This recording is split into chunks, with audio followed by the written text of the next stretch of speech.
tryna ride on my back like a Mustang. See ya. I got a watch on my wrist, it's a bust down. See ya.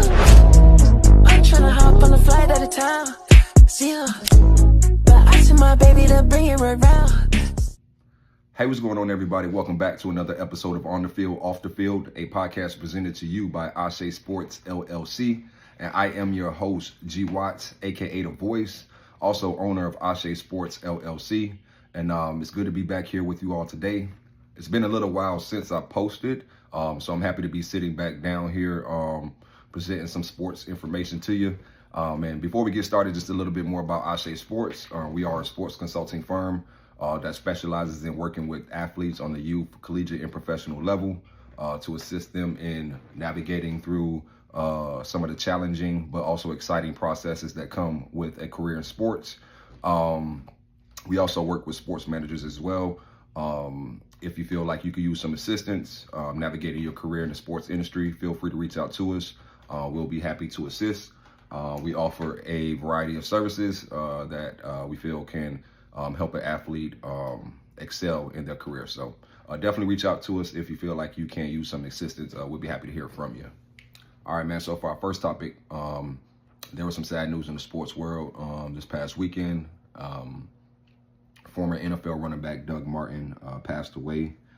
They stated he passed away while he was in police custody early Saturday morning after an incident he was involved in California. They stated that they tried to, they got into a struggle. They tried to detain him. But after being taken into custody, he became unresponsive.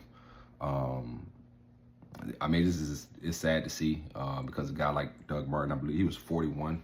I believe he was a Hall of Fame running back, very prolific to watch, very exciting to watch. But to see this happen, it's almost like, it's like a reality check. The organization that represented him stated that he was battling mental health challenges. He was in a drug and alcohol treatment facility at one point. And I believe his brain is going to be tested for CTE.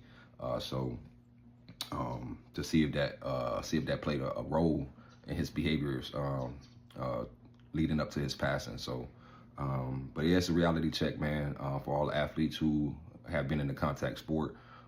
Definitely make sure you stand on top of any, type of any symptoms that might be showing that can, point to or lead to CTE.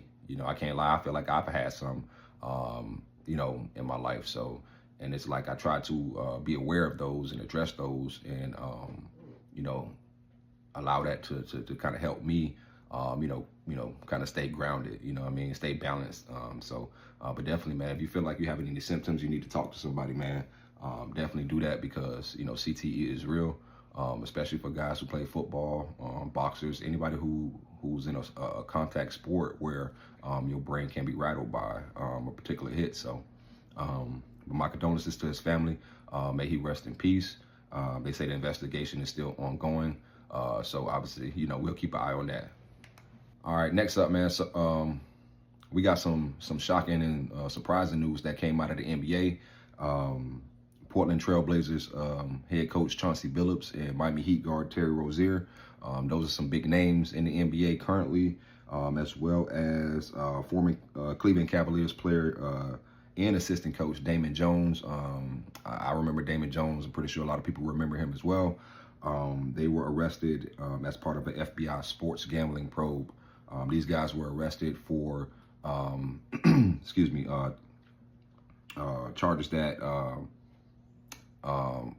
involved illegal gambling and illegal sports betting. It's crazy to see. Well, the craziest thing to see is that not only did these individuals get arrested, these notable high-profile individuals get arrested for it. They said that organized crime families were also kind of tied into the scheme that was going on as well. So they're saying that whatever was going on with illegal sports betting and gambling was funding crime activities for mafia families, And it's like, man, this is something you see in a movie.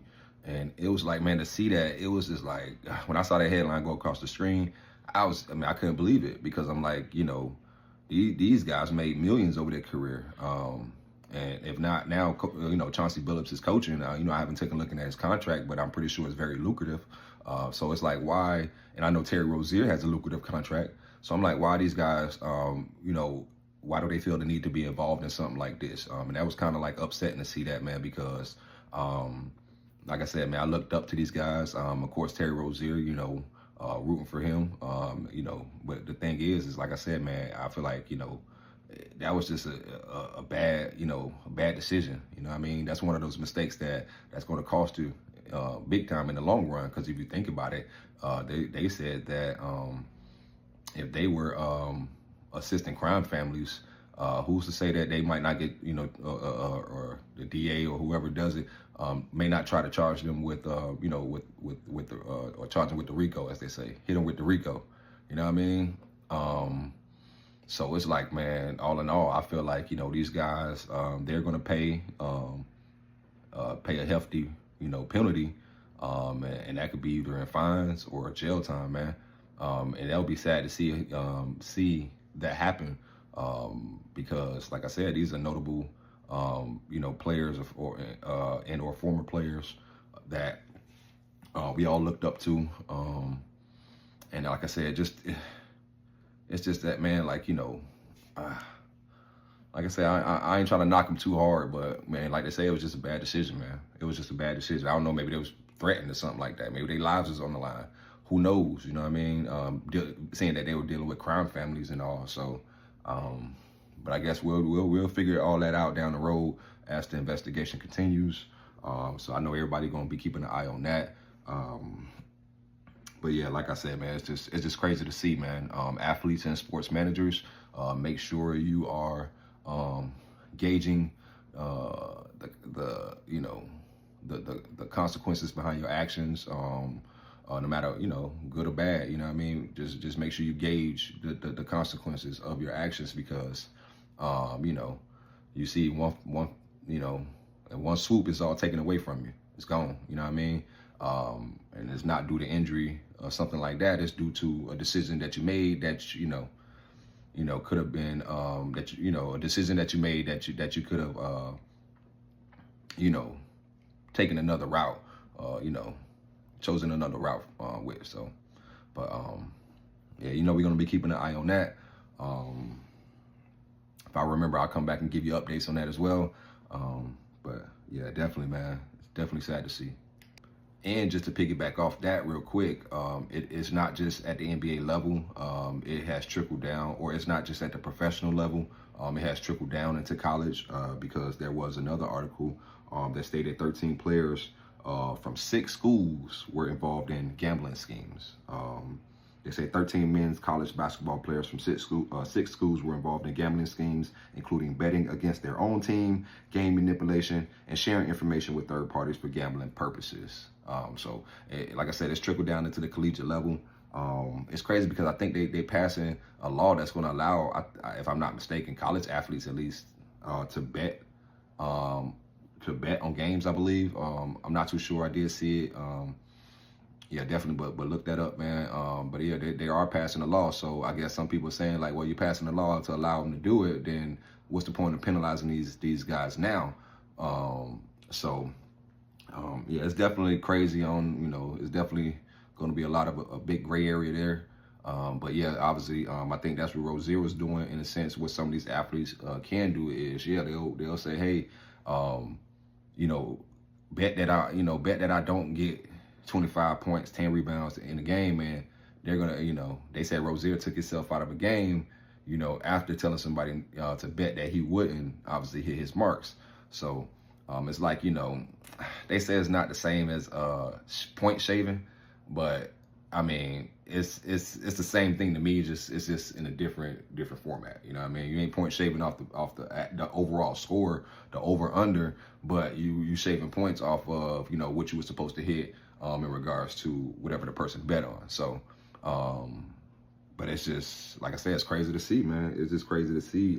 Well, I guess it's 2025. I can't say it's crazy to see, because a lot of people have done including myself, we've done some things that's like, you think back on it like, dang, bro, like, that was stupid. You know what I mean? So, you got young guys, they're making NIL money. These guys are all in the spotlight. If there's more money to be made, I can understand how a young cat could try to, obviously rig or beat the system.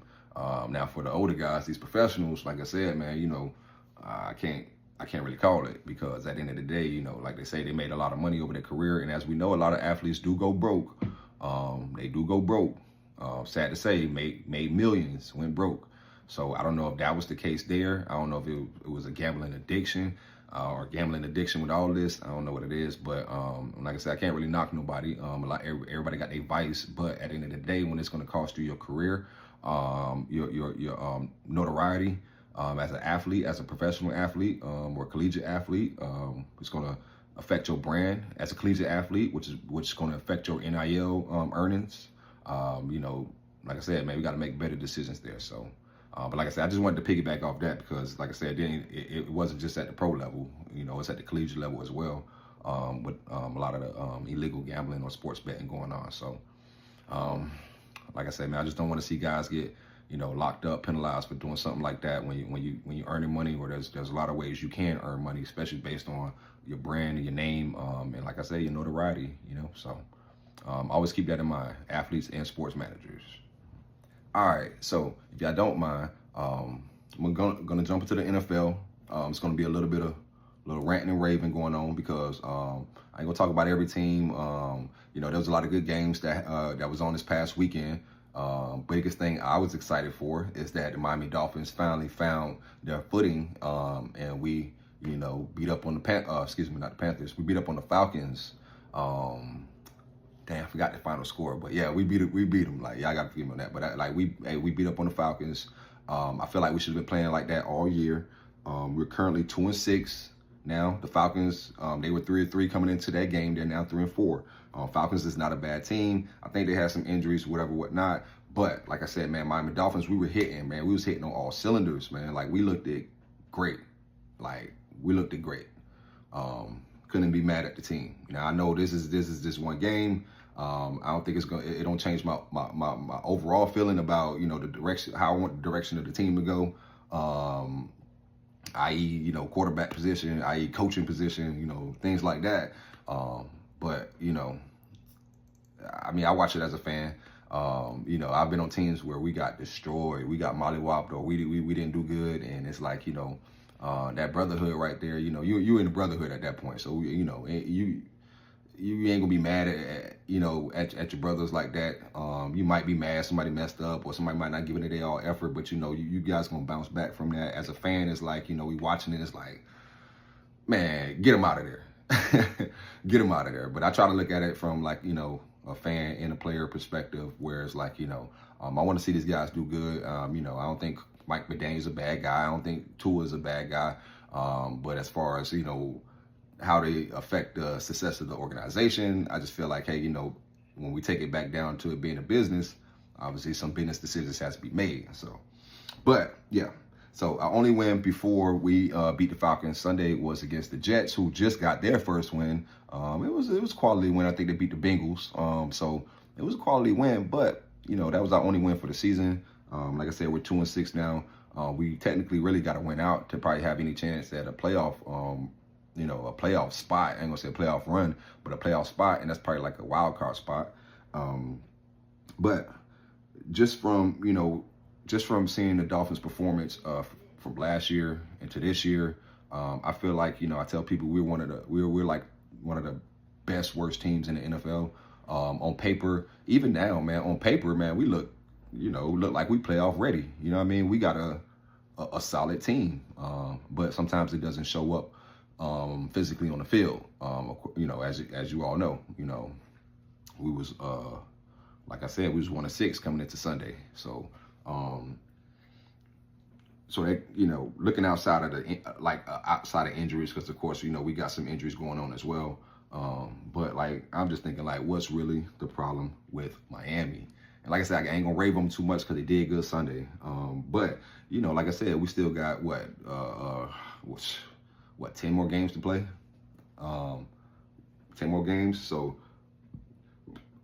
is this a showing of what we're going to be, or what can we be? You know what I mean? Because like I said, we basically going to have to win out. Even if we don't win out, man, I want to see these guys compete. I want to see them go hard. So I want to really see how they respond to Mike McDaniel as a coach, because obviously all eyes on Mike McDaniel. A lot of players have came out and they spoke about how Mike McDaniel, his coaching style, and how they feel like it's detrimental to the it's detrimental to the team. It's not helping us be successful out there. So. And of course, he ain't the only coach. Of course, all eyes on him because he's the head coach. Who knows how a lot of these other coaches are doing? Well, I kind of do based on the performance of the players. But, it's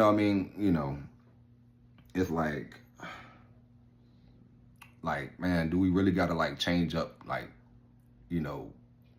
staff, ownership, executives, GM? Do we really got to do all that? Or do we need to just, change, some little things here? But all in all, I just want to see Miami, man, like I say, excel, bro. Not just because I'm a fan, man, because I feel like, they can do that. They can be that team. We can be that team. But it's I don't know, maybe we need to move out of Miami. One of my friends, she always says, hey, she thinks it's because the team in Miami. They need to move them out of Miami because Miami, of course, is a big distraction. I don't know if it's like this now, but I had a friend tell me back in the day, he would go in the club and he would see Dolphin players in the club night before the game. I'm like, bro, when we was in college, man, night before the game, we had to go stay in a hotel, bro. We couldn't leave, man. We had curfew. We had people checking our rooms. We had the head coach come by my room. So it's yeah, bro, night before the game, it was you focus, man. You either focus or you resting. But yeah, so like I said, I don't know if it's like that now, but there's no requirements. These players drive to the stadium on their own, so they can be doing their thing out there on a Saturday night. You know what I mean? So I don't know. Maybe they need to move the team out of Miami, but we're gonna keep an eye on these guys for see what they do moving forward. Like I said, it's a lot of season left to play. That's the player mindset talking. It's a lot of season left in the coaching mindset. It's definitely a lot of season left. So I'm gonna give them the benefit of the doubt, and we're gonna see how they do next week. All right, man. Real quick, staying in the NFL. I just wanted to give a shout out to a couple teams out there. These are my turnaround teams this year. These teams have been they've shown more production through the first half of the season than they did through the first half of last season. So first off, shout out to the Jacksonville Jaguars. They are 4-3 right now. They I want to say they record reflecting how they playing, because they actually playing good ball. But they are 4-3. But last season, through the first 7 games, they were 2-5. So they have actually improved. So I put them on my turnaround team list. Hey, shout out to the Colts. The Colts are 7-1. They got this guy, Damon Jones. I don't know this guy. I don't know where he came from. I think he came from New York, the Giants or something like that. Man, this guy couldn't do nothing with the Giants, man. First season with the Colts, they are 7-1, and he's looking like he is a primetime quarterback. So definitely respecting them. Through their first 8 games last season, they were 4-4. So Colts looking like they're going to be making a playoff run. Like I said, they look good, man. They beat up on us early. I think was our first game. I think our first game. They beat up on us. And shoot, they've been beating up on a lot of other guys too. So hey, shout out to them Colts, man. I know Peyton happy. And last but not least, but last for now, and I hate to say this, man, my Dolphins fans they ain't gonna like this, but shout out to the Patriots, man. The Patriots are right now 6-2. I think this is their best season they've been having since Tom Brady left. They went through a lot of rebuilding. Obviously, Belichick left, but they're 6-2 right now. Shout out to them. Through their first 8 games last season, they were 2-6. So definitely a big turnaround for the Patriots, man. So shout out to them, the Colts and the Jaguars, for definitely turning their seasons around. All right, man. For the next subject, man, we're gonna jump into college football, and I got a rant and rave here. Not gonna talk about everybody, of course, but I'm gonna talk about my team, the Rutgers Scarlet Knights. First and foremost, shout out to those guys for beating Purdue this past Saturday. That definitely was a good quality win for us. But the week before that, we were basically we was walked over by Oregon, man. Oregon beat us 56-10. And I was like, man, I was watching the game. I had to stop watching the game, but when I was watching the game, it wasn't that far apart, man. We was actually still close, and Oregon took off. So that's sad to see, man. Of course, that's my alumni. Coach Greg Schiano still at the helm. He was the coach when I played, but I definitely want to see these guys have success, especially being in the Big Ten now, man. I definitely want to see Rutgers get back on top. I saw a very disappointing statistic, if you want to call it that, but a very disappointing fact about Rutgers football. Give me a minute, man, because I got to gather myself for this one, man. So I found out that we haven't beaten a top 25 team in 19 years. So that's since 2009. We haven't beat a top 25 team since 2009, man. If you could believe that. Our last win versus the top 25 opponent was at versus number 23 South Florida, University of South Florida. Crazy. They actually recruited me, and we actually beat them when I was there while they was ranked. So we got a little history there with USF. But yeah, that was the last time that we actually beat a top 25 team. And like I said, they were 23 at the time. So they basically say it's been 40 consecutive games since we actually beat a top 25 team. And Rutgers wasn't that great before I got there. They definitely had a lot of small flashes of greatness there. But of course, the record is always going to be what people see a team as. So, but when I got to Rutgers, man, we had straight success, man. We had winning seasons every year that I was there before I got took out by a knee injury. But we had winning seasons. We were 7-5 in 2000. My first year, 2005, we went 7-5. 2006, we went 11-2, I believe. Beat numerous top 25 teams that year.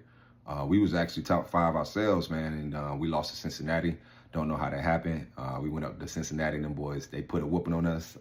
That's what you call a trap game. We're going up there looking toward the next game because, we ranked and we like, oh yeah, we ready for BCS Bowl. And man, Cincinnati put a whooping on us, man. So, but we was definitely top 5 before that. And then my last season, it was like 7-4, I believe, 8-4, something like that. I can't remember that last season.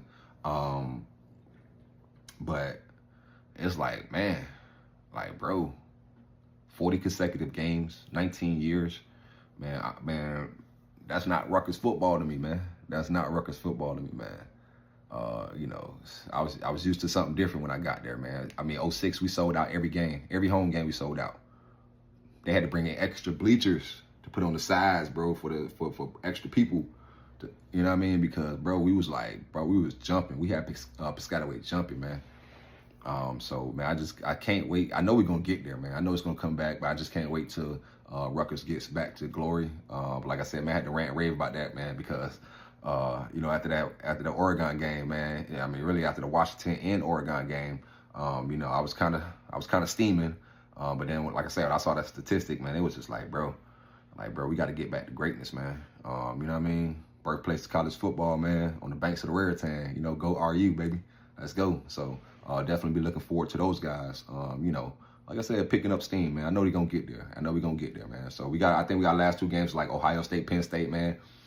We win those, bro. Hey, we good. I think we're going to be good for next year. All right, but those going to be some tough games right there. All right, they always play us tough, man. Big Ten ain't no joke. But like I said, I definitely believe in. I definitely believe Rutgers will get back to glory soon. So y'all quote me on that one.